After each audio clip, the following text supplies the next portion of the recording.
Hi, I'm Dr. Ray Middleton, and in this film I'm going to explain what a psychologically informed environment or P.I.E is and show you how easy it is to become a P.I.E champion or P.I.E lead within your service or organisation.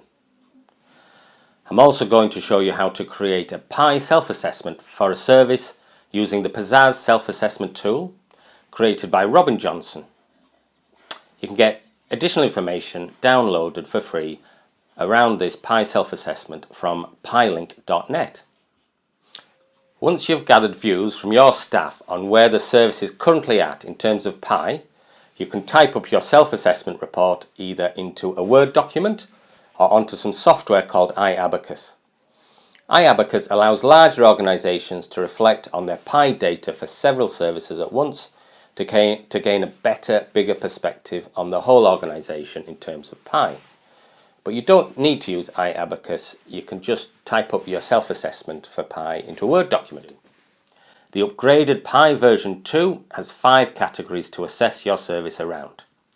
These are psychological awareness, training and support, learning and inquiry, the 3 R's, that's the rules, roles and responsiveness, and the 5th P.I.E area is spaces of opportunity.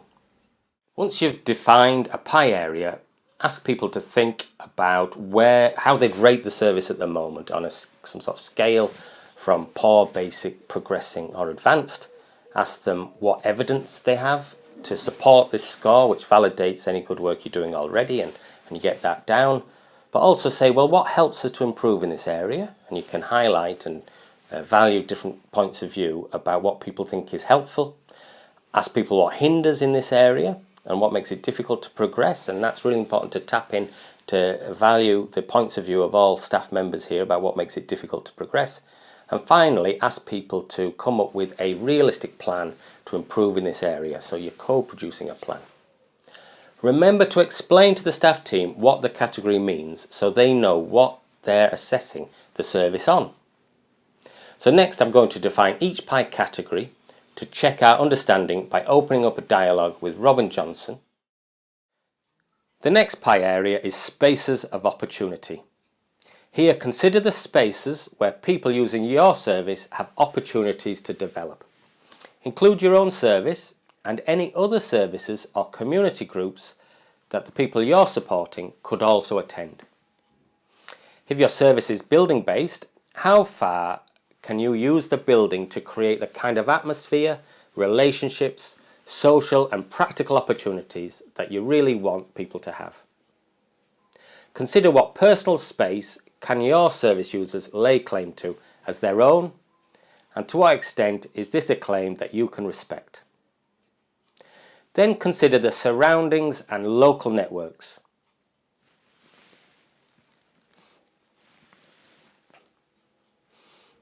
How far can you use the surrounding area and facilities to complement?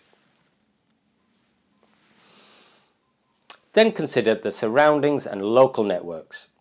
How far can you use the surrounding area and facilities to complement or vary the style of your work and the relationships you develop? What are the spaces like where you meet clients with in the community, if that's part of how you work? Also consider the pathways into local services and community groups. To what extent does the local network of other services and community groups provide opportunities for your clients to engage with them? Are there gaps in the local network of services and the groups that are available? For example, is it easy to access local mental health services in the community or volunteering opportunities? Log any gaps in services that may cause you to rate the area lower, even though that you're not in control of those other services, as this allows gaps in the system and pathways to get flagged up to commissioners and others and to be reflected on in terms of considering what needs to change in the wider system to improve the outcomes for the people that you're working with. So this area is getting staff to think a bit systemically about the opportunities and lack of them in the wider system for the people that are using your service. Okay, Robin, there's a few thoughts about how I've understood so far the spaces of opportunity. Um, some reflections or thoughts from you about whether that's more or less on track or things Oh, missing? it was very much on track. I should say spaces of opportunity was always the category or theme I struggled most with. It's a very abstract Mm-hmm. way of describing some very concrete, very specific things. Um, and, well, quite frankly, I thought I wanted to have maybe 4 or 5 main themes.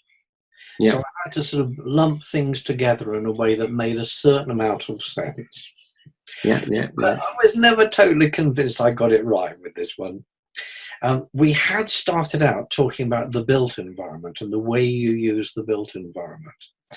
But the trouble is that was kind of narrow. People started thinking we meant just the painting of the walls and maybe the quality and the condition of the furniture and so on. Whereas what we actually meant much more was how you use a sitting room as an opportunity to engage somebody and Mm-hmm. the kind of impression of the service and the impression of what the service thinks of you that's given by having security cameras over the front door as Mm. you walk in. But then I knew other places that say would have working with youngsters. They might have Mm. key worker sessions in a local cafe rather than in the building. Mm-hmm. They were using somebody else's space. Mm. Wasn't just the built environment that we were using, it's also taking opportunities to use other physical spaces. And then the barriers and the gaps in services and so on, well, it kind of fits in with that. And it's really, really important, as you say there, to flag up those kind of issues. But it's Mm. a bit of a rag bag, to be honest, as Mm. spaces of opportunity. But the key word there is opportunity. How do you create, make, work your way around opportunities? What barriers are there to working with clients to develop their own opportunities? Mm. By way of a bit of positive feedback for you, Robin, actually, it's a really fruitful category or theme because I think what's helpful is that the pressure and the emotional wear and tear of the day-to-day work often means services and staff are looking inwards. And by reflecting and getting people to assess the spaces of opportunity, it helps them to look outwards and think, actually, the people who use our service might see me, for an hour or two or a few hours a week. Actually, it's the opportunities out there. And then it helps us to think, well, what are the opportunities? And how can we think about the spaces of opportunity for people to have pathways? And Ideas like system change can come in. And that's why I think the space of opportunities is a great theme to keep because no one service can meet everybody's needs. So if you think about what else is around, or maybe we need to go and connect with other services, yeah, or we need to flag up gaps to commissions.